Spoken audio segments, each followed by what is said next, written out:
Iniciamos mais uma edição do Dimensão Total na TV. O nosso programa tem a produção do jornalista Ronald Machado. Lembrando, de início, o WhatsApp do programa, que é Fortaleza 85999251122. Lembrando também o nosso portal na internet, portalarrudabastos.com.br, para o telespectador rever qualquer um dos nossos programas anteriores. Com relação ao WhatsApp, a partir de hoje, o nosso telespectador pode também encaminhar uma mensagem de áudio, fazendo questionamento a algum dos nossos debatedores, sugerindo um tema ou a pauta para o próximo programa. No programa de hoje estou aqui com o Dr. Zé Maria Filomeno. O Dr. Zé Maria Filomeno é advogado, economista, colunista do jornal O Estado e também é debatedor e colunista do programa do Fernando Maia e do Ronald Machado na Rádio Assunção. O tema da semana tem vários, doutor Zé Maria, mas nós temos que falar daquele incêndio e daquele prédio que veio abaixo lá em São Paulo, né? Porque tem muita coisa ali junto, né? É um prédio do governo federal, um prédio Wilton Paz de Almeida, que é o nome do edifício. O edifício que na época que ele foi construído era um ícone dali de São Paulo, né? Construído todo de vidro, de aço, uma construção extremamente moderna. Ali foi sede da Polícia Federal, depois de uma agência do INSS, um local bastante, na época, valorizado de São Paulo. Depois a Polícia Federal saiu, o prédio ficou abandonado e aí todos já sabem o que aconteceu. O que é que o senhor tem assim a dizer desse fato, desse incêndio e de tudo que aconteceu lá com os que estavam ocupando o edifício? Olha, além do lado trágico, né, do incêndio que vitimou, pelo menos sabe-se já que pelo menos 5 mortos, foi resgatado já um corpo e existem mais 5, 6, algumas, talvez uma dezena de pessoas desaparecidas que supostamente estariam no prédio. Olha, além dessa tragédia que deixou desabrigado aí mais de, se não me engano, 200 famílias, mais ou menos isso. No céu certo, que moravam no prédio, mostra o descaso das autoridades em vários aspectos, né? Primeiramente, um prédio, como você bem disse, um prédio que era um ícone de São Paulo, inclusive tombado. Ele foi inaugurado em 1968 como um marco da arquitetura contemporânea, um prédio todo de vidros, com a fachada de vidros verdes, um prédio realmente muito vistoso, e que chegou ao ponto, né, de desabar por um incêndio, né? O segundo aspecto é o descaso, além do descaso do governo federal em ter deixado o prédio abandonado, o prédio chegando inclusive a ser invadido, a ser ocupado aí por famílias aí, sem teto. O governo municipal de São Paulo, que tem assim, a atribuição de zelar pela segurança das edificações, né, foi totalmente relapso, porque o prédio estava realmente condenado, né? O prédio, há vários vizinhos que denunciaram, que informaram a prefeitura, denunciaram aos órgãos públicos que o prédio estava em condições muito precárias e que podia cair, né? Várias janelas, várias partes do prédio aí vinham caindo, inclusive causando alguns acidentes. Então, tanto a Secretaria de Obras de São Paulo, quanto o próprio CREA, né, do Estado de São Paulo, foram muito relapsos em não tomar nenhuma providência de interdição do prédio. Eu sei que a interdição do prédio causaria alguns problemas sociais, porque tinham 200, 250 famílias lá morando, né? E para reacomodar essas famílias, haveria um certo transtorno. Mas eu acho que isso, para uma cidade do tamanho de São Paulo, um estado como São Paulo, né, relocar, acomodar 250 famílias não seria algo tão difícil assim. Então, houve relapso grande da União por ter um patrimônio seu deixado assim ao léu, literalmente, e do poder público municipal, das autoridades de engenharia, por deixarem o prédio, não tomar as providências de uma edificação que estava, apesar de ser um prédio relativamente novo, né, 50 anos, para uma edificação não é tanto assim. ele estava totalmente degradado, né? Tanto que o incêndio, né? Eu falei com alguns amigos engenheiros, estranhando como é que um incêndio leva o prédio a cair, né? O prédio a ser realmente tombar, literalmente, né? Ele disse, olha, a questão, o prédio devia ter já algumas falhas estruturais, e também o vão, como não tinha elevadores, né? Os vãos do elevador estavam cheios de lixo, né? Aquele lixo, com o tempo, vai acumulando, vai se transformando em gás carbônico, né? E com o incêndio, aquilo ali pegou fogo muito rapidamente e derreteu lá os metais, né? As vigas metálicas, e me lembrou muito a tragédia do 11 de setembro, das Torres Gêmeas dos Estados Unidos, né? Mas ali foram 2 jatos, né? 2 aviões de alto porte bateram nas torres, né? E que levaram um impacto e uma temperatura tão grande, tão alta, né? Pela combustão do combustível do avião, que levaram, inclusive, a prédios muito maiores do que esse, né? Então, é de se estranhar. E é um alerta, porque isso chamou a atenção de vários problemas. Problemas, primeiramente, do déficit habitacional que tem no Brasil, né? Você vê uma cidade que tem um poder econômico muito grande, como São Paulo, tem um déficit habitacional só em São Paulo de mais de 350 mil habitações. Você tem aí praticamente 5% da população de São Paulo que não tem realmente onde morar. Vive ou na rua ou em imóveis abandonados, em condições super precárias, condições totalmente adversas, desumanas.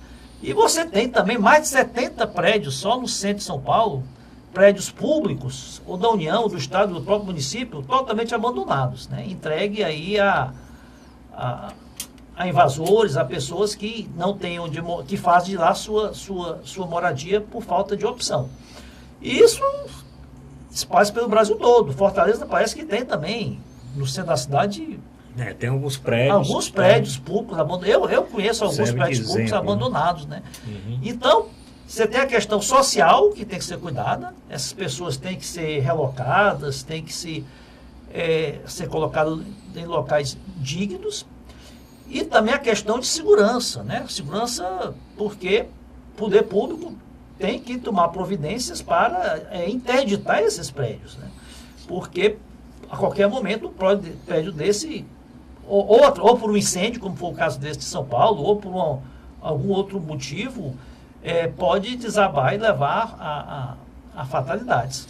Existe a lei, né, de inspeção predial, que está vigorando aqui em Fortaleza, que exige a inspeção predial a prédios que têm, se não me engano, mais de 10 anos, né? Aí, dependendo da altura da edificação, a altura do prédio, do tempo do prédio, existe uma frequência que essa inspeção tem que ser realizada, mas ela não vale e os prédios públicos, né? Também estão sujeitos a essa inspeção, e a quem se deve cobrar a inspeção predial, né, de engenharia dos prédios públicos. São Paulo já foi alvo de incêndios assim, muito tem conhecidos. O Joelma. Né? Teve o Joelma em 1º de fevereiro de 74, o Andraus em 24 de fevereiro, também fevereiro de 72. Tem mais o Memorial da América Latina, que foi outro grande incêndio. O Instituto Butantan foi outro. O Teatro de Cultura Artística também. Então tem. Ninguém sabe realmente como um incêndio desse, que foi muito rápido, não teve mais vítimas, né? Também me estranhou o número de vítimas, né? Porque sem elevador. Relativamente reduzido. Se bem que o elevador às vezes atrapalha, né? Porque tem muitas pessoas que pensam que no incêndio é melhor andar de elevador. E é o contrário, né? No caso de incêndio, o próprio Corpo de Bombeiros avisa, não se deve usar elevador. Você deve partir para a escada. Tem até uma plaquinha. Em caso de incêndio, não use o elevador. Agora, foi rápido realmente o incêndio, tanto que aquele morador já identificado... Isso, Ricardo, já identificado como tendo sido vítima do incêndio, porque inclusive as televisões mostraram as imagens, o Corpo de Bombeiros, inclusive, já estava com a corda, com tudo lá, quando o edifício veio abaixo, e vazou essa semana também o áudio, né? O próprio áudio da ligação telefônica que ele fez, pedindo socorro à própria polícia, né? Pedindo um helicóptero, outra coisa, mostrando que estava na cobertura do edifício. Depois ele teve que descer, porque ele desceu cabo do para-raio. E o cabo do para-raio só ia até aquele andar onde ele ficou ali, senão provavelmente ele tivesse descido até embaixo pelo cabo do para-raio. Parece que o para-raio ficou ali. Eu ouvi uma entrevista na rádio do bombeiro, né? Que estava socorrendo, estava auxiliando essa vítima a ser resgatado. Inclusive, ele disse que dialogava com ele, jogou, se não me engano, o cabo, né? Aquele cabo que é próprio, né, para resgate, que é uma espécie de salva-vidas que se acopla no corpo, mas o prédio desabou exatamente no momento que ele estava concluindo, né? Lamentável. Agora, tudo isso mostra como é que um prédio no centro da cidade, né, estava habitado de forma clandestina, vamos dizer assim, mas o poder público sabia que lá residiam dezenas, centenas de famílias. E o prédio não dispunha das mínimas condições de segurança. Você falou aí, realmente, você não deve pegar elevador no incêndio, mas um prédio de 24 andares, sem escada... Mas também não é para deixar de ter o elevador, né? E nem o fosso é local para estar todo cheio de lixo, né? Não, assim, os prédios têm que ter aquela escada de emergência externa, né? Externa, não tinha escada de emergência externa. Ela serve exatamente para isso. Não tinha nenhum aparelho, nem extintor, nem hidrante, nem nada que pudesse conter o incêndio. Nada. Interessante que agora, nessa descoberta, já se comprovou que fiscalizações aconteceram no prédio.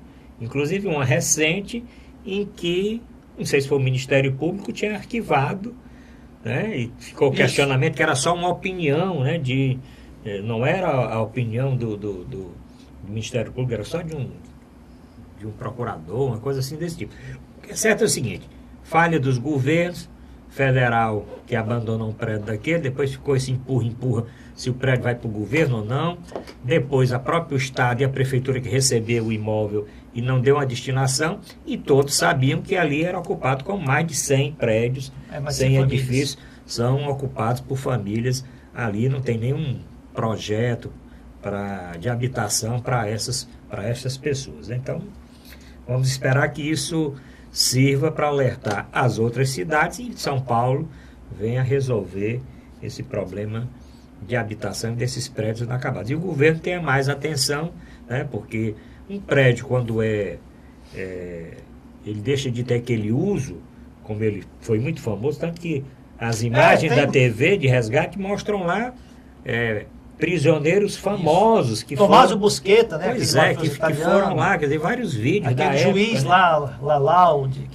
que foi lá interrogado, ficou preso e tudo. Né? Agora, gostei disso bem, porque esse jogo de empurra. A União dizendo que quis desapropriar, vender o imóvel para a prefeitura não quis comprar, que foi colocado a leilão, ninguém arrematou, que a prefeitura queria o prédio para instalar lá a Secretaria de Educação e Cultura, mas aquele jogo. Agora, o certo é que se o poder público tinha conhecimento que o prédio não tinha condições mínimas de segurança e o prédio estava ocupado por centenas de famílias, né, colocadas em verdadeiro risco de vida. E tanto que, lamentavelmente, o fato realmente ocorreu.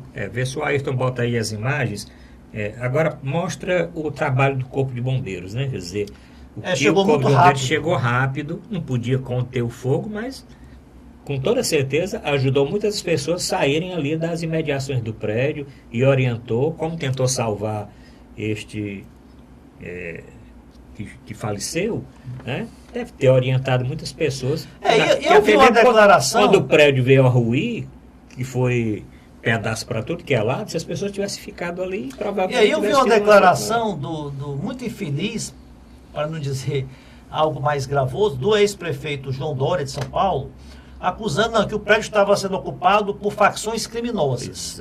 Mas quer dizer que, porque é facção criminosa, aí eles podem ficar em condições totalmente inseguras, né? Correndo um risco sério de morte. Olha, se era ocupado por facções criminosas, cabia então o poder público entrar com ação judicial de reintegração de posse, né? e recuperar a posse do imóvel. Né? Não simplesmente se abster de qualquer providência. Agora, tem o outro lado também que que se descobre nessas tragédias, né, que realmente existia uma máfia, né, que explorava a ocupação desses prédios públicos, né, que inclusive cobravam um aluguel de R$ 400 às famílias, né? Então, há toda essa ilicitude, né, que por trás dessas ocupações. O governo tem realmente uma providência, senão as famílias, né, que vão morar num imóvel abandonado em condições tão insalubres como essa e ainda são exploradas, né, por alguns poucos que se aproveitam dessa situação.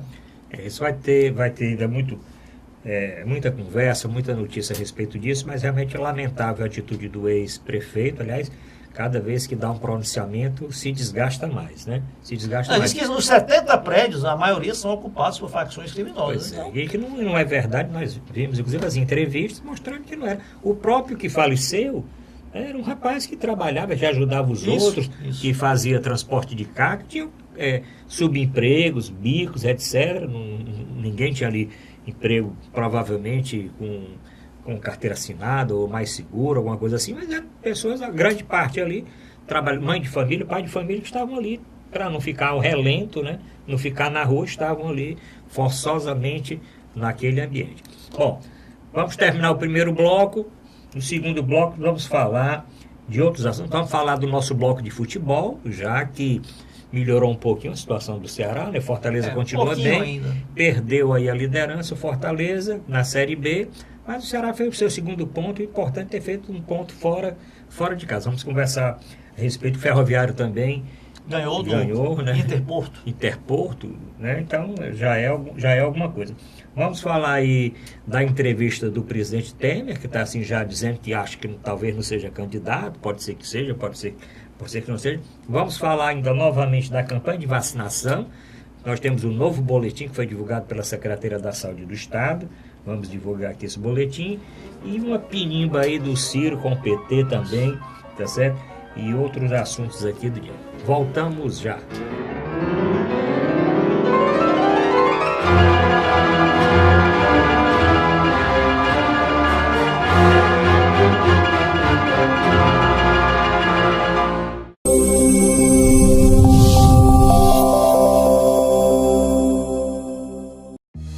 Com o Ceará de ponta a ponta, o governo do estado abre milhares de quilômetros de novos rumos no Ceará.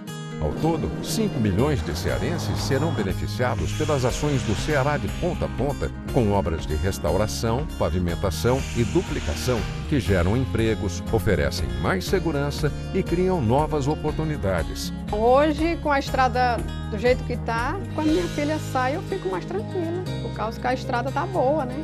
Ela vai e volta com mais conforto e segurança. Para eu que venho de moto, melhorou muito, porque a pista agora está boa. Vem mais disposta, sai mais tarde um pouquinho e chega no horário certo. Mais de 1.500 quilômetros de estradas já foram concluídas e até o fim de 2018 serão cerca de 3.000 quilômetros de estradas requalificadas. Essa é a direção para levar um futuro melhor para todos os cearenses. Ceará, novas ideias, novas conquistas. Governo do Estado do Ceará.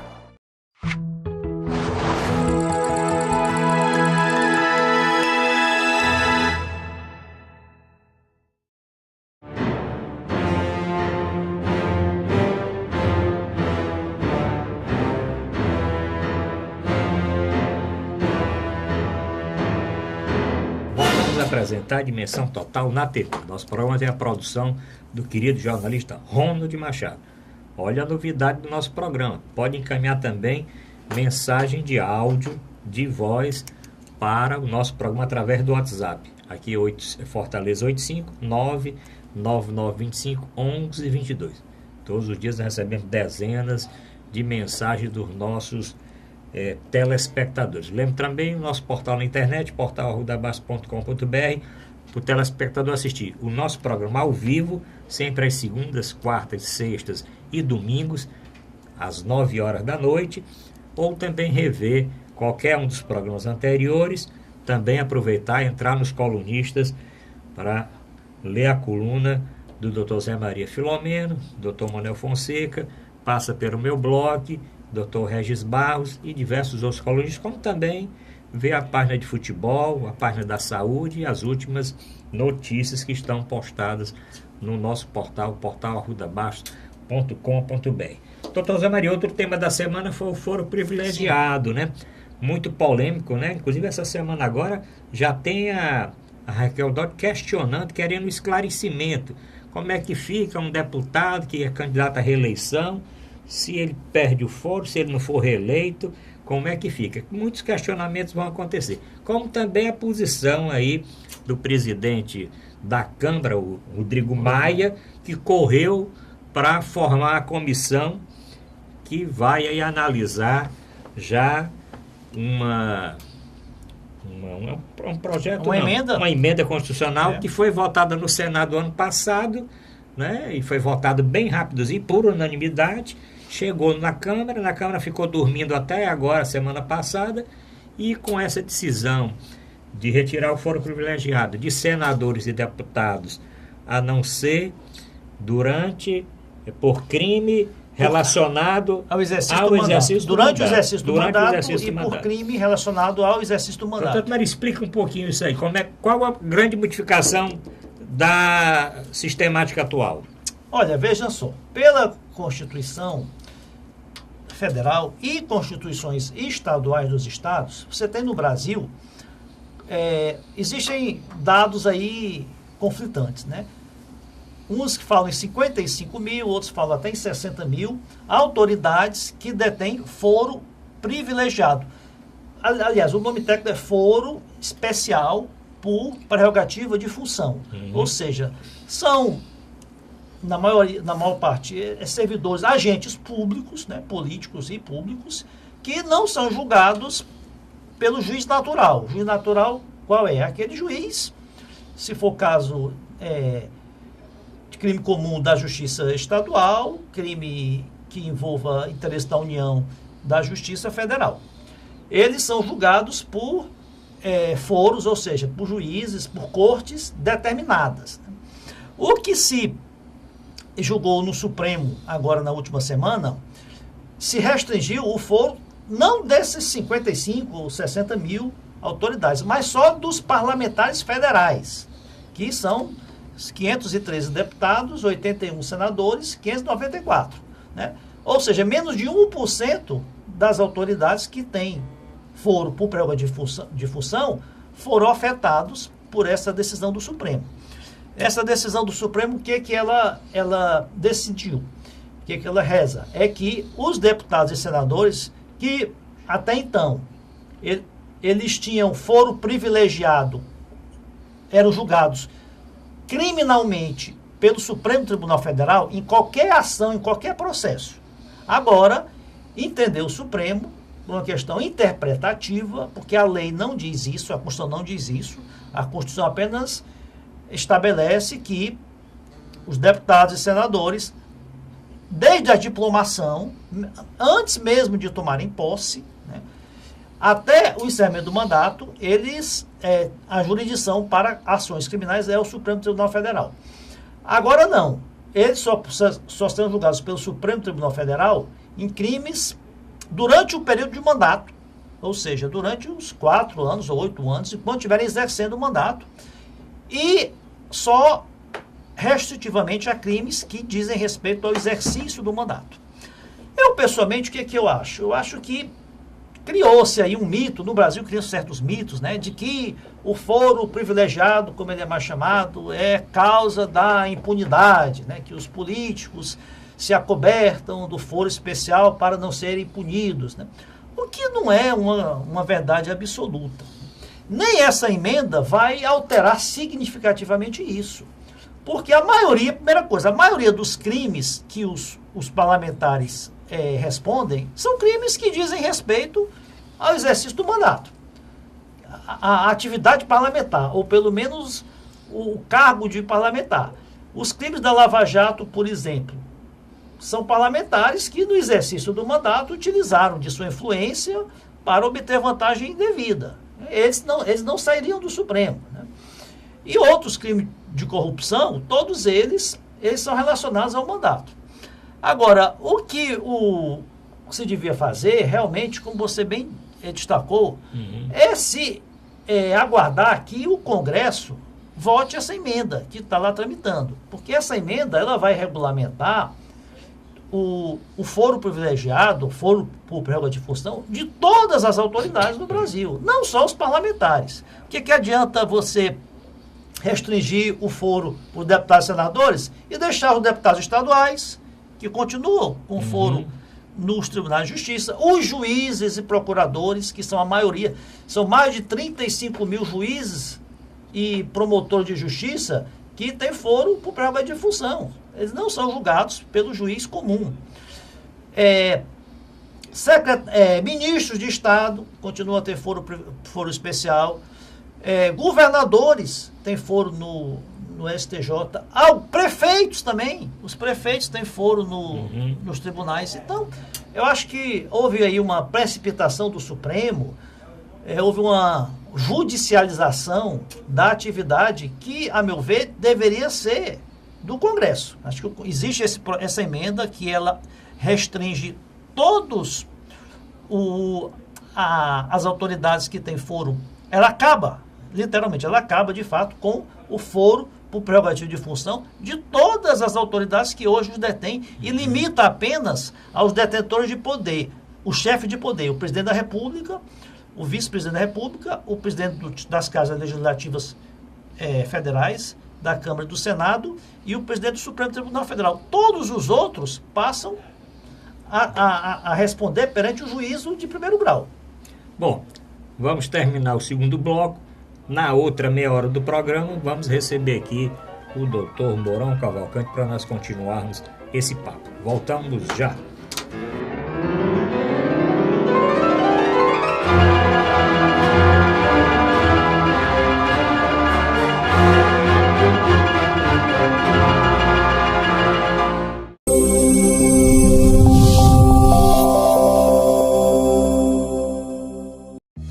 Com o Ceará de ponta a ponta, o governo do estado abre milhares de quilômetros de novos rumos no Ceará.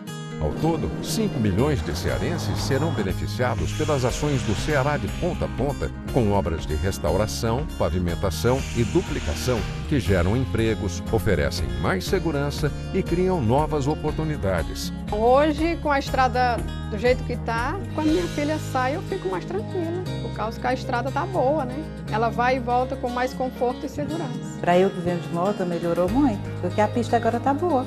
Vem mais disposta e sai mais tarde um pouquinho e chega no horário certo. Mais de 1.500 quilômetros de estradas já foram concluídas e até o fim de 2018 serão cerca de 3.000 quilômetros de estradas requalificadas.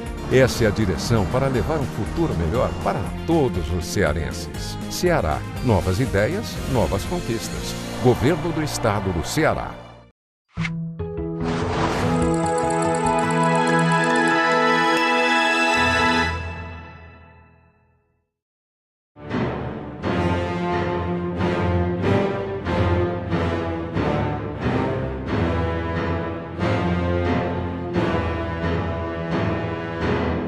Vamos apresentar a Dimensão Total na TV. O nosso programa tem a produção do querido jornalista Ronald Machado e agora nesse bloco contamos com o Dr. Mourão Cavalcante. Dr. Mourão Cavalcante é médico psiquiatra, professor universitário, antropólogo e escritor. E continuamos com o Dr. Zé Maria Filomeno, advogado, economista, articulista do jornal Estado. Dr. Mourão Cavalcante, essa pinimba aí do Ciro com o PT e agora com a Gleice, presidente do PT, o que é que o senhor achou? O que é que o senhor está achando dessa briga aí? Vai dar namoro ou não? PT e Ciro. É difícil chegarmos a uma conclusão prematuramente de como é que isso vai evoluir, mas com certeza, o PT nunca foi de grandes amores pelo Ciro Gomes. Essa é a primeira história. Porque se nós formos olhar os registros, tem muita pedrada daqui para lá, né? O Ciro, em muitas oportunidades que pôde, agrediu frontalmente o PT. E ele pensa que, por uma questão de mágica, agora tudo seria esquecido. Entretanto, esse episódio específico é muito curioso, dá a impressão que ele conversou com a Gleisi, né? Sim. Olha, eu tenho a chance, eu sou nordestino, eu estou no PDT, Partido de Tradições Trabalhistas, não sei o quê. E parece que ela se empolgou com a conversa do homem e foi ao seu arauto maior. No caso, o Lula, né? Que ela conseguiu a visita ao Lula. E quando ela saiu de lá, ela disse... Como foi que ela falou? Nem com reza braba. Nem com reza braba nós apoiaremos o Ciro. O recado está dado, doutor Ciro. Busque outras plagas, não agrida demais, porque você não pode cuspir no prato que amanhã você pode estar comendo, mas a primeira abordagem é não de jeito nenhum. E o Jacques Wagner também, nessa semana, quer dizer, poucos dias antes, saiu uma entrevista, depois até teve uma certa negação, que ele estava trabalhando aí uma chapa com Haddad sendo vice do Ciro, né? Como o PT abrindo mão da cabeça da chapa para compor com o Ciro. Isso vindo da cabeça do Jacques Wagner. E aí teve essa reviravolta toda, o Ciro foi dar uma entrevista, acho que na Folha de São Paulo, né? Sim. Uma entrevista na Folha de São Paulo, e aí disse que tinha pena da presidente do PT e tal, e aí o negócio virou de cabeça para baixo. Foi, doutor Zé Maria? Olha, quem vai decidir tudo no final das contas é o ex-presidente Lula.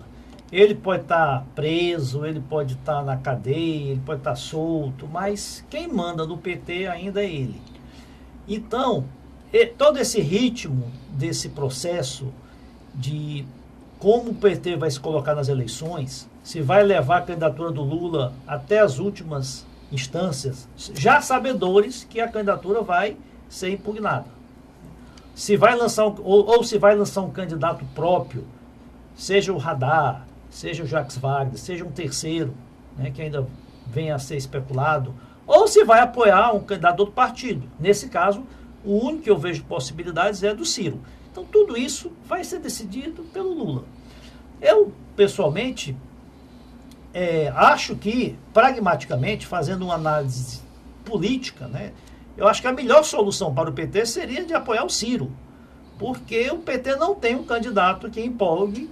Você tem os candidatos do PT que foram colocados até agora, mal passam de 2% nas pesquisas.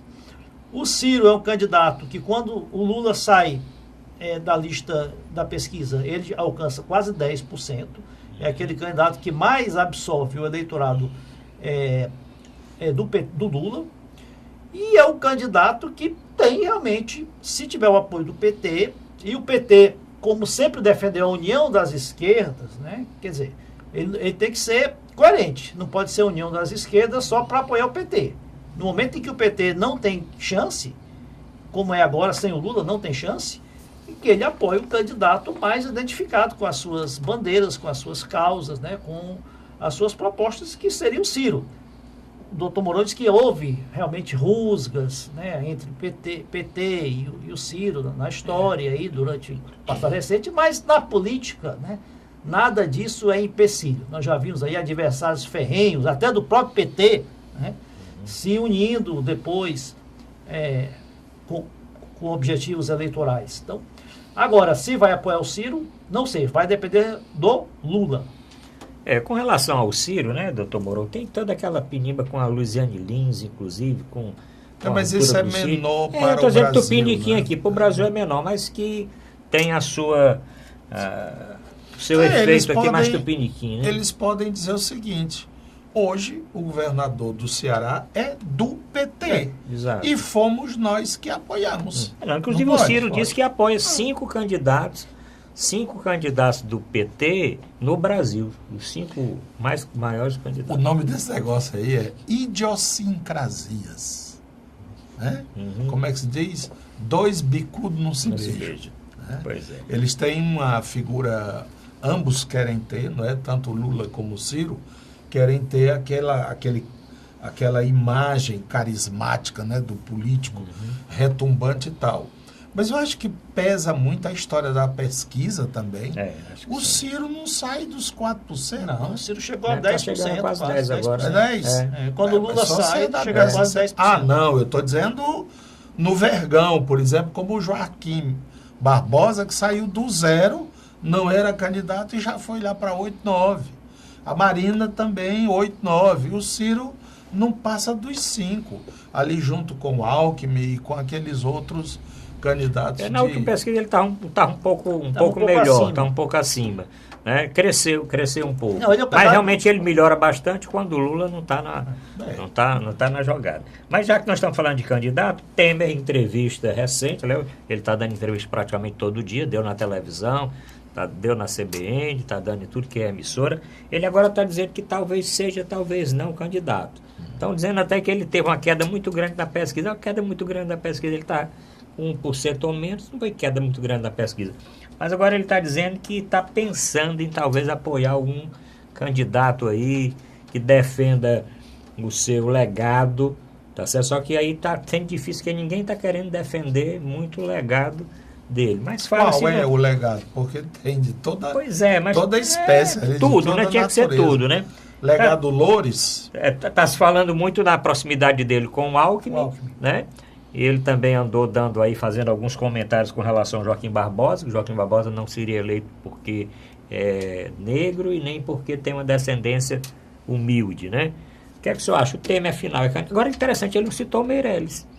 Interessante, ele citou o nome de vários, né? Ele foi lembrado no final do Rodrigo Maia, também ele não tinha citado o Rodrigo Maia na entrevista que ele deu na televisão, certo? Aí foi lembrado por um jornalista, e o Rodrigo Maia?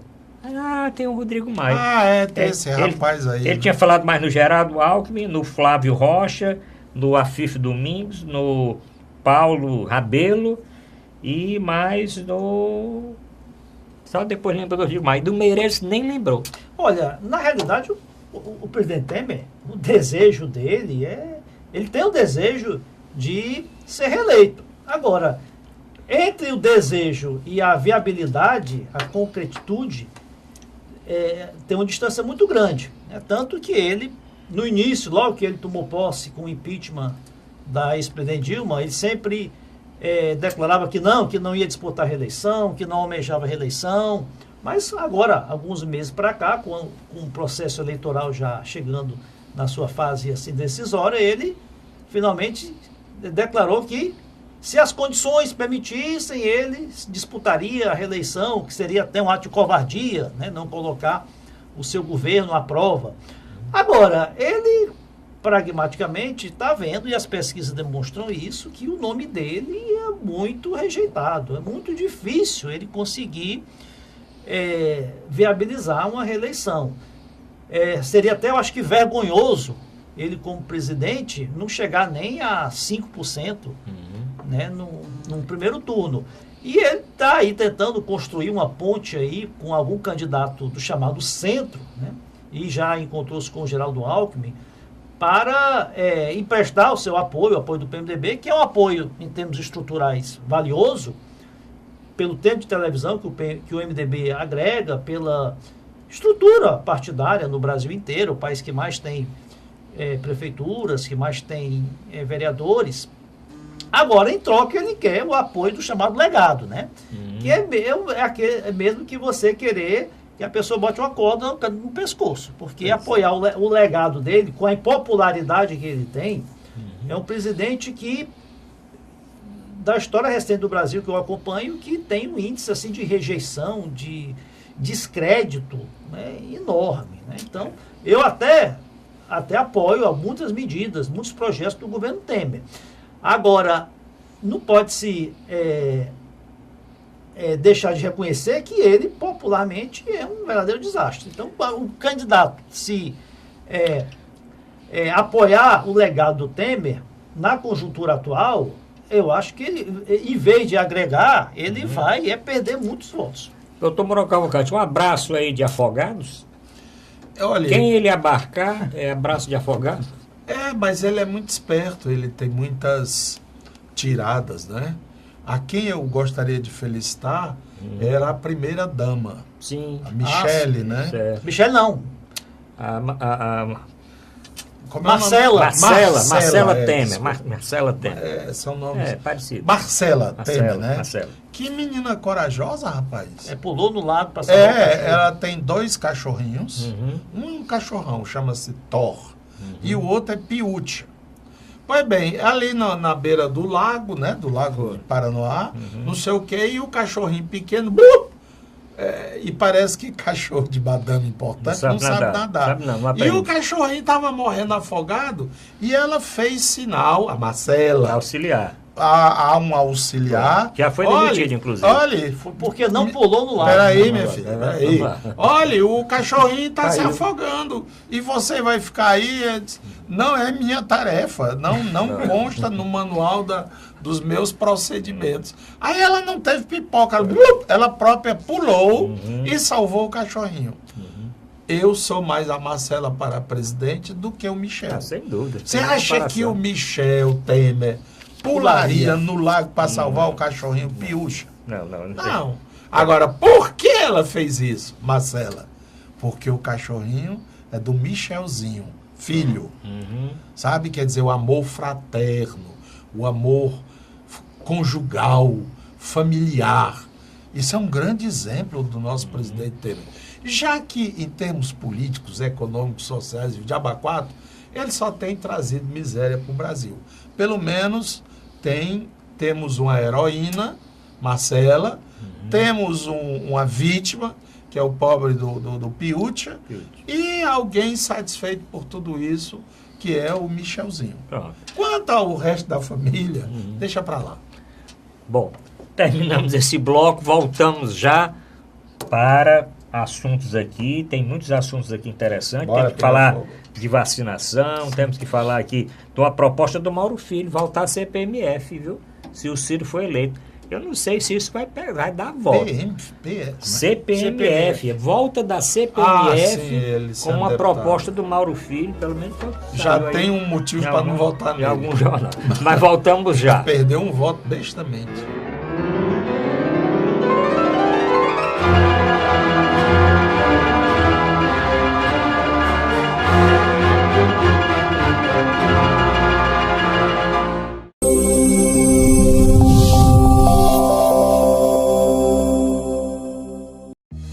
Com o Ceará de ponta a ponta, o governo do estado abre milhares de quilômetros de novos rumos no Ceará.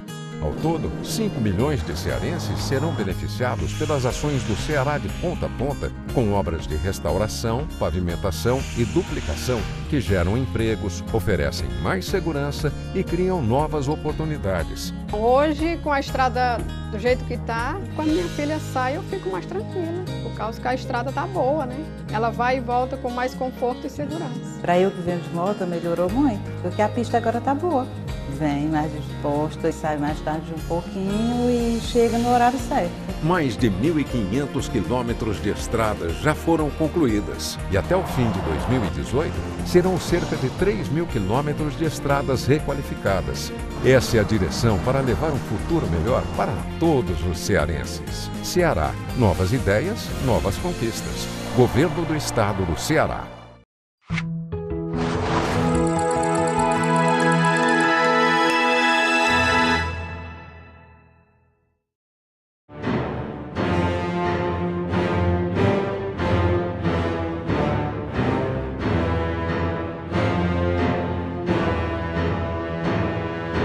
Voltamos a apresentar a Dimensão Total na TV. Nosso programa tem a produção do jornalista Ronald Machado. Lembrando o WhatsApp do programa, que é Fortaleza 85 999251122. Tem uma novidade, doutor Mourão. O nosso telespectador agora pode encaminhar mensagem de áudio. Pode encaminhar mensagem e nós vamos colocar aqui no programa uma boa parte delas. Doutor Mourão Cavalcante, vacinação, vamos falar da vacinação. Muitas pessoas reclamaram, foram vacinar no fim de semana, não tinha vacina. Depois a vacina chegou. Mas o que é certo é que no último boletim da Secretaria da Saúde nós temos 21 óbitos por gripe H1N1 no Ceará e temos mais 121 casos confirmados, doutor Mourão. Tem que fazer um apelo, né, para as pessoas se vacinarem, doutor Mourão? Mas você faz apelo, você faz publicidade. As pessoas chegam lá, tem, mas está faltando. famoso tem, mas está faltando. Tem, mas está é chegando. O slogan da campanha de vacina do governo do estado do Ceará. Tem, mas está faltando. Tem, mas amanhã... Não tem, mas amanhã tem. Que diabo é isso? E filas enormes, filas que dobram quadras, né? Muitas pessoas reclamando. Além de aquela suspeita que ronda no ar de que a própria vacina estaria desencadeando quadros clínicos. Mera coincidência. O certo é que, por exemplo, eu sempre tenho informações especiais da França, né, seja por amigos ou pela própria imprensa que eu acompanho, e também da Bélgica. Há uma resistência enorme do povo francês, do povo belga, os que eu conheço mais de perto, né? É possível que também na Espanha, Portugal, Alemanha, também haja resistência a se vacinar, porque eles acham que realmente pode desencadear esses processos não desejados. O que... Coincidência ou não, sim, pessoas da minha família que foram se vacinar esse fim de semana, na sexta-feira encontraram um posto, não sei o quê, passaram o domingo arriadas, né? Com mal-estar, com febre, Precisa explicar direito, né? Precisa ter honestidade. Não é só questão de mostrar estatística, dado 100 mil, 200 mil, não sei o quê, mas dizer o que pode ser, o que pode acontecer. O que a Secretaria tem dito, aliás, não só a Secretaria, mas o Ministério da Saúde, é que essa vacina para a gripe, ela é feita com vírus mortos, aliás, fragmentos de vírus. Consequentemente, esses fragmentos de vírus... Aí já é, né, uma expressão um pouco não correta, porque vírus já é fragmento, não é ser vivo, não é?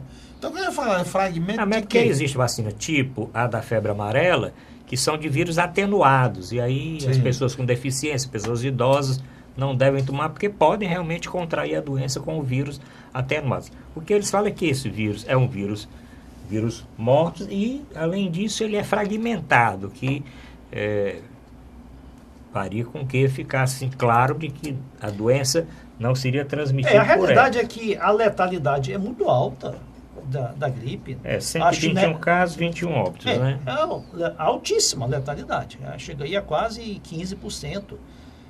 Mais de 10% certamente, bem mais de 10%. E essa letalidade, ela também se reflete em outros estados, em São Paulo, Minas. Não é só do Ceará. Então, olha, entre prós e contra, é melhor se vacinar. Você tem muito mais chances de evitar a doença se vacinando do que não se vacinando. Então é importante que a população, principalmente aqueles que estão aí nos grupos de mais risco, né, mais vulneráveis, os idosos, os gestantes, aquelas profissionais da saúde que têm contato aí com pessoas infectadas constantemente, que eles busquem o posto de saúde, os hospitais, locais onde a vacina tem sido ministrada, e tentem se vacinar o mais rápido possível. Eu sei que existe essas dificuldades todas de falta de vacina, de filas, né? Mas tem que insistir porque é muito importante. O risco de ter complicações em se contraindo a doença é muito grande. E lembrando aqui os grupos prioritários: crianças de 6 meses a menor de 5 anos, professores, escolas públicas e privadas, idosos acima de 60 anos, portadores de doenças crônicas, as gestantes de qualquer idade gestacional, as puérperas até 45 dias, os que estão privados de liberdade, profissionais de saúde e os profissionais que trabalham no sistema, trabalham nos presídios, e mais também os indígenas. Doutor Mourão, uma outra matéria que eu lembro aqui, alguns meses atrás, mais de ano, nós conversamos a respeito daquela operação Expresso 150. Não sei se o senhor lembra dessa operação Expresso 150. Sim, essa operação Expresso 150 é aquela que pegava os desembargadores ou os juízes nos plantões do fórum, que vendiam as sentenças, desembargadores vendiam as sentenças, né? E agora, no levantamento que foi feito, só pouquíssimos casos, pouquíssimas liminares são concedidas e alvará, inclusive, de soltura, né? Agora, o que é pena, o levantamento em 2013 foram 227 presos libertados por habeas corpus nesses plantões. Em 2017, isso ficou em 111. E agora só 2, doutor Mourão. Agora, o pior é que só tem 3 advogados afastados e não tem mais nada concluído com relação a essa venda de sentença por 150 mil reais. Eu acho que isso aí, Arruda, eu estou pensando aqui, eu acho que eu sei por quê. É porque teve inverno. Sim. E lavou a cara de vergonha de muita autoridade judicial, tá entendendo? A chuva, né, a água da chuva, lavou a cara de muitos que estavam traficando nessa direção. É isso. Então, se nós tivermos inverno no próximo ano, também não teremos mais isso. Vai acabar sem alternativa para os bravos advogados que disso vivem ou viviam. Doutor Zé Maria, o senhor lembra desse caso? Lembro, tenho acompanhado. Esse é um escândalo, né, que foi deflagrado aí há 1 ano e meio atrás e que foi... Foi em 2014, em 2014 foi... Em abril de 2014. Não houve punição para ninguém. Não, né? tem a maior aposentadoria foi ser afastado recebendo salário. Aí, meu irmão...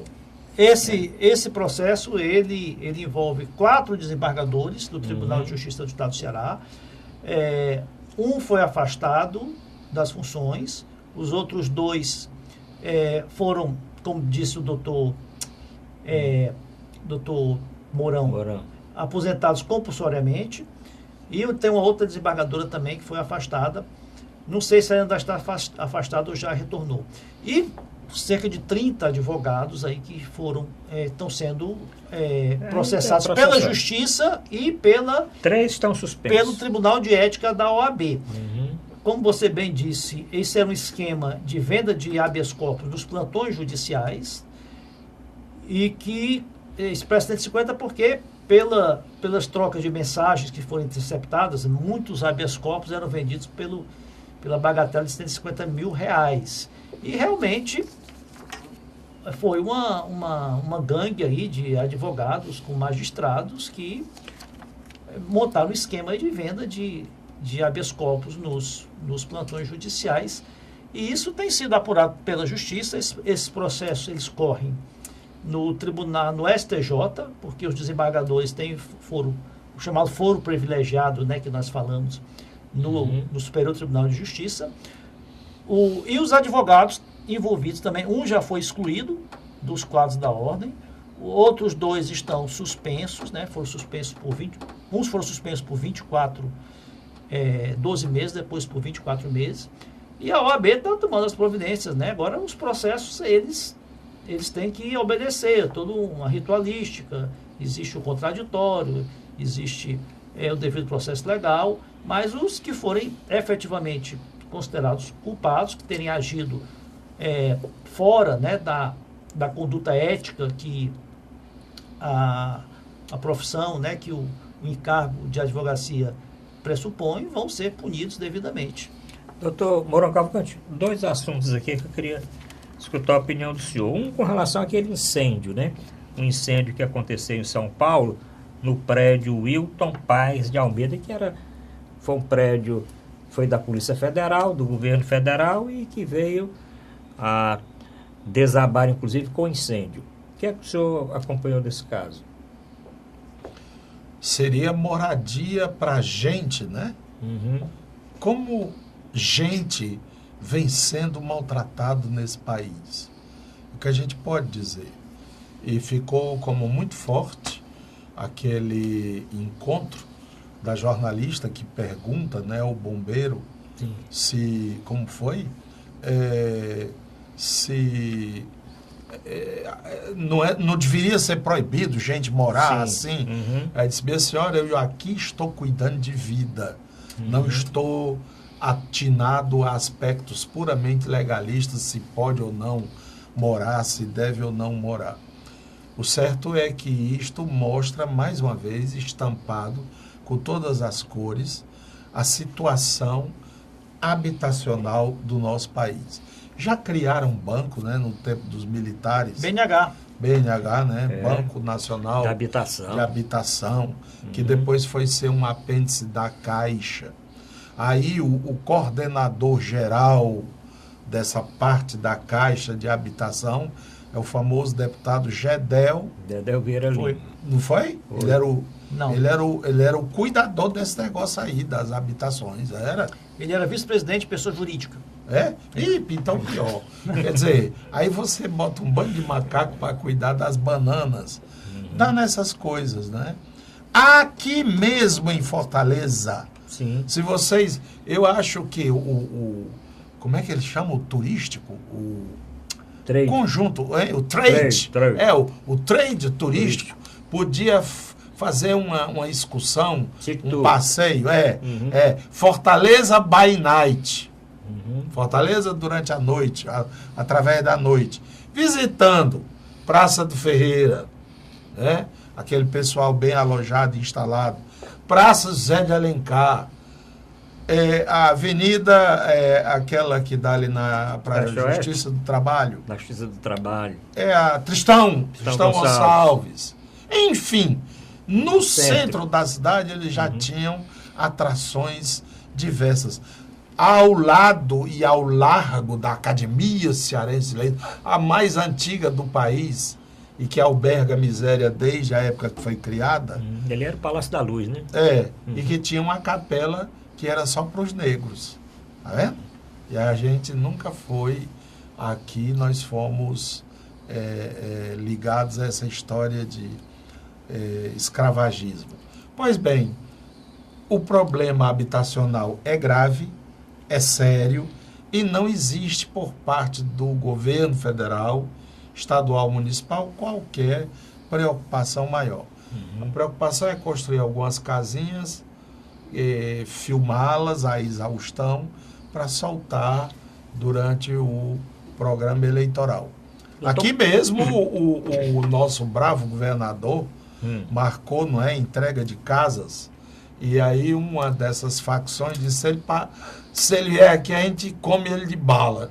O homem não foi no outro dia discretamente, pessoal, quem é que quer a casa? Tá aqui a casa, dá os papéis, dá logo os papéis, e pegou o beco. Daqui que a facção se organizasse ou tomasse uma atitude, o homem já foi embora. Doutor assim que se revela a coragem de nossos governantes. Coragem de enfrentar os problemas e de ir de cara com as coisas que estão erradas. Tem dois assuntos. Só para o doutor Mourão falar também do Fórum Privilegiado, que foi encerrada a votação no STF, no Supremo Tribunal Federal, semana passada, doutor Mourão. Rapaz, tem uma música do Caetano que diz assim, eu queria que tudo fosse o contrário do que eu disse agora, não tem? Tem. Pois esse fórum é um troço que nem os ministros lá saíram sabendo o que é que eles concluíram. Você acha que sim? Porque cada um deles deu uma declaração diferente. Então, cada um saiu com... E a justiça não é para chegar a um entendimento comum? E o Supremo não é para clarear, não é para inventar a lei, não, doutores magistrados. É para interpretá-las. O fórum privilegiado foi na circunstância da Constituição de 88. Ninguém esquece, por exemplo, aquele famoso episódio Márcio Moreira Alves, que era um deputado federal do PMDB, se não me engano, à época. MDB. Não é? Que fez na tribuna da Câmara um pronunciamento que não era um pronunciamento agradável aos militares. Então, os militares que se deram a pachorra de escutar aquele discurso acharam ofensivos às Forças Armadas. Mas aquele deputado, estava na prerrogativa do seu mandato. Um deputado está ali para falar, para evidenciar suas posições, para fazer suas críticas. E eles não quiseram isso e mandaram um ultimato ao Congresso. Ou caça esse homem, ou a gente fecha o Congresso. Naquele tempo que o Congresso era constituído por gente corajosa, destemida, se ninguém vai caçar ninguém aqui, não vai afastar ninguém. É uma prerrogativa deste homem, numa democracia, falar o que ele acha que deve, sobretudo que ele fez isso em termos respeitosos. A gente pega o discurso do Márcio Moreira ainda hoje, ele é feito em termos. Isso, era para isso que existe o foro privilegiado na Constituição de 88.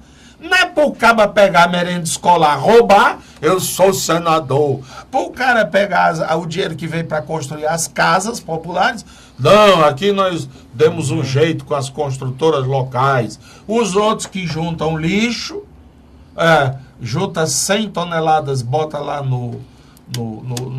na fatura 1.000, e esses caras, quando a negada vai chegando em cima, a fiscalização, né, as auditorias, etc., eu tenho foro privilegiado. É por isso que o AECIM ainda está flanando. É só. Doutor Maria, nós temos ainda que falar um pouquinho do futebol, vamos falar. Só para pontuar um pouco aí sobre a questão do déficit habitacional do Brasil, que é enorme. O Brasil tem hoje em torno aí de 10 milhões de carência de habitações. E então, realmente precisa de muito recurso para cobrir esse déficit. Não vai ser nem um governo, nem dois, né? São aí décadas. É uma política, né? O que ocorre? Eu vi uma opinião aí de um economista dizendo que o problema do Brasil não é de falta de casa, de moradia, que é falta de moradia, mas a causa disso é falta de renda. O problema do Brasil é falta de renda, porque o brasileiro, grande parte da população, não tem dinheiro para comprar a sua própria casa. Você vê em outros países... E como é que tem gente que diz que a Bolsa Família é sustentar malandro e vagabundo? Não, isso aí é outro caso. Não, então, mesmo, é distribuição. O que ocorre? Países desenvolvidos, o governo não dá casa para ninguém, os bancos financiam.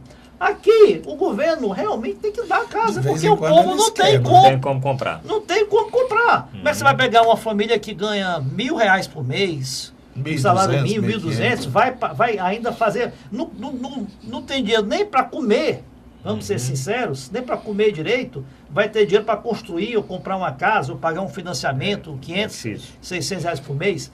Não tem. Então o governo tem que alocar recursos para construir casas subsidiariamente. Ou distribuir esse pacote, né? Então olha só, você vê... Que os bancos não querem distribuir. Uma casa popular se constrói... Minha Casa Minha Vida, né? É R$40 mil.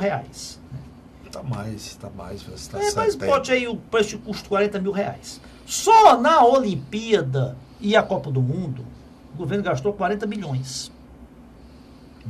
40 bilhões na Olimpíada e Copa do Mundo. Dá para construir? Reforma do Castelão, 1 milhão de casas populares. Você já resolvia 10% aí do déficit habitacional. Só a crise da Petrobras, o rombo da Petrobras, os desvios da Petrobras, estão orçados aí em 80 bilhões. Daria aí para mais 2 milhões de casas populares. Então, questão de prioridade, de gestão dos recursos que, a médio prazo, poderia se diminuir até zerar esse déficit habitacional.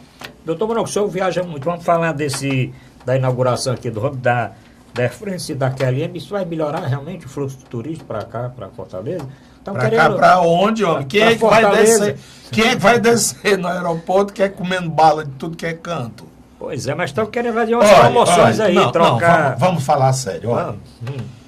Um dos sonhos de consumo nosso, classe média, era ter uma casinha de praia, né? É verdade. No Cumbuco, na prainha, hoje é de vender no presídio. A casa. O sonho é de vender a casa. Rapaz, eu convido assim, quem defende esse governo, dê uma voltinha, não sai de dentro do carro, não vai cometer essa asneira. Se for num carro blindado, é até melhor. Aí você pega assim, por exemplo, que eu conheço um pouco mais, Presídio.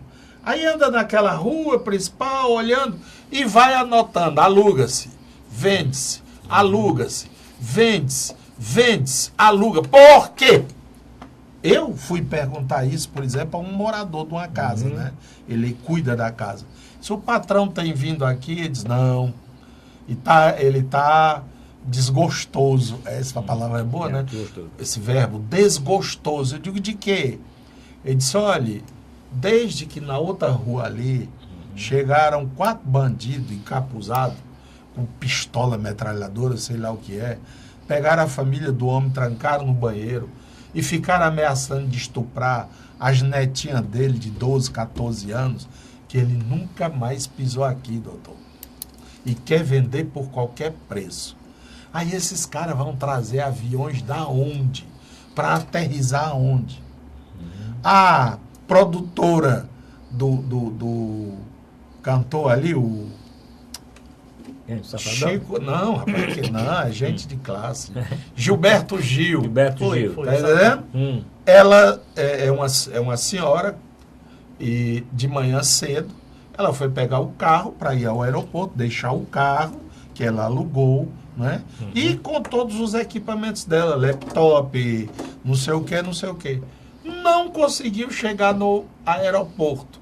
Ou como diz meu amigo Greenfield, no aeroporto, né? Por quê? Porque uns caras ficaram no meio da rua, apontando para elas, elas tiveram que descer, ficar no meio da rua, eles foram embora com o carro, com todos os pertences dela. Moral da história, conclua. Vão trazer aviões de onde para onde, por quê?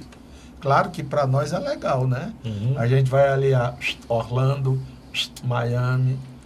Eu vou mais na frente, mas vai ficar mais perto. Ficar Orlando, Doutor Zé Maria, reta final do programa, fale um pouquinho do nosso bloco de futebol. O Ceará empatou com o Corinthians, teve aquele gol aí, deve ser um dos gols mais bonito. Vai haver uma bonitos, passeata, né? tá um gol. Vai ter uma passeata, porque o Ceará fez o primeiro Aliás, gol no Corinthians. O Ceará fez, não, primeiro gol da Série A. Da Série A. Vai ter, doutor Zé Maria, vai ter uma passeata mesmo? Olha, acho que não, acho que é gozação aí da torcida adversária, né? Olha, o Ceará melhorou, né? O desempenho foi bem melhor do que nos jogos passados. Ainda não foi um desempenho assim que para entusiasmar muito a torcida, né? Mas o time conseguiu jogar de igual para igual com o Corinthians em São Paulo, que é o atual campeão brasileiro, o que demonstra que o time tem total condição de ter um bom desempenho da Série A e brigar para permanecer na Série A. Então a torcida tem que dar apoio, que não adianta aquele desespero inicial com as primeiras, com a derrota do Flamengo, a torcida já jogando muita gente já querendo jogar toalha, que o time vai fazer só vexame na Série A, que vai cair, não. A Série A é muito longa, ainda tem aí 34 rodadas, a equipe pode, né, se estruturar. Esse jogo demonstrou que o time tem condição de ser competitivo, não para disputar o título, lógico, ninguém sonha nisso, nem Libertadores, mas para permanecer na Série A.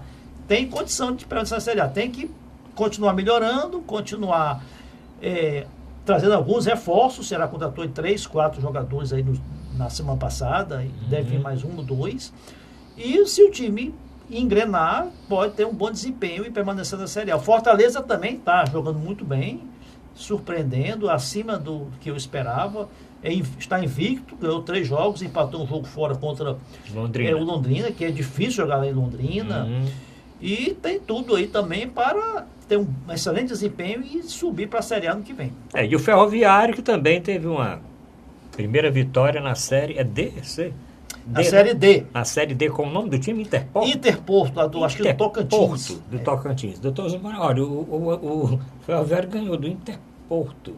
Né? Claro, é uma vitória. Muito bem, parabéns. Parabéns, Ferroviário. Parabéns, Ferroviário, parabéns, Fortaleza. E parabéns, o Ceará ganhou o seu segundo ponto. Doutor Zé Maria, doutor Borão Cavalcante, mais alguma coisa hoje? Não, eu tinha umas denúncias aí a fazer. Faremos tempo? No próximo programa? No próximo programa, mas uma delas que é muito grave e urgente é que a CAMED, que era um plano de saúde ligado ao Banco do Nordeste, fez também abertura para o público não bancário, né?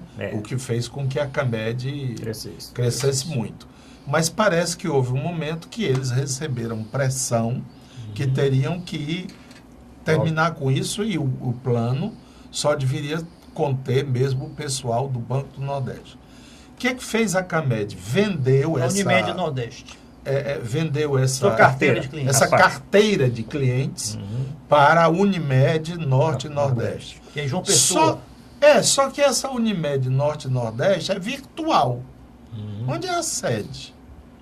Se você quiser algum encaminhamento, alguma coisa, só lá em João Pessoa.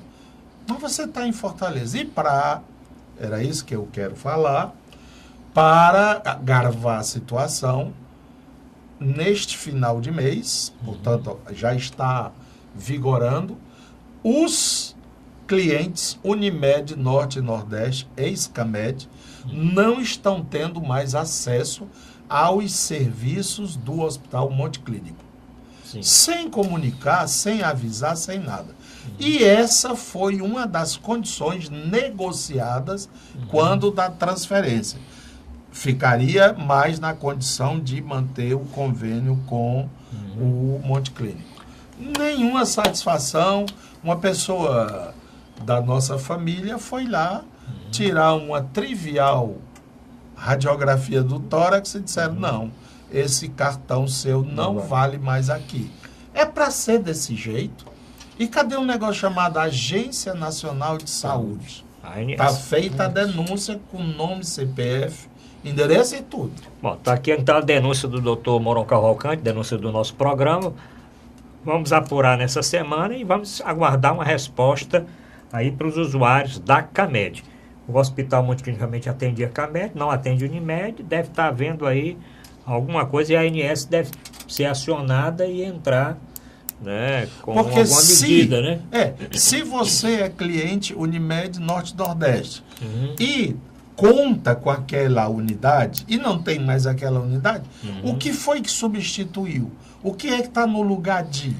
Ou fica por isso? Eu recordo que eu tenho esse mesmo problema, porque a minha esposa e a minha filha eram usuárias da Camed e ocorreu exatamente isso. A Camed encerrou o seu atendimento aos não servidores do Banco do Nordeste e passou toda a carteira para a Unimed Nordeste. Porque a Unimed, as pessoas têm que saber, que a Unimed não é uma só, a Unimed são várias. São várias, verdade. Aqui no Ceará tem a Unimed Fortaleza, a Unimed Ceará e essa Unimed Norte Nordeste, que é a sede, se não me engano, é em João Pessoa. E todas as tratativas, requerimentos de liberação de procedimentos são feitos virtualmente, através da central que é lá em João Pessoa. Mas eles têm um convênio aqui com a Unimed Fortaleza.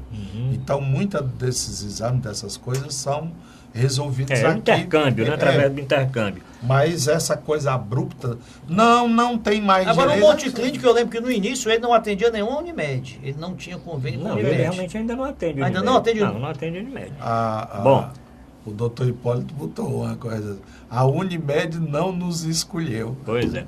Bom, terminamos o nosso programa, agradecendo aqui o doutor Zé Maria Filomeno, doutor Moron Cavalcante, e principalmente o nosso telespectador que ficou até este momento, assistindo o nosso programa. Voltamos na próxima semana.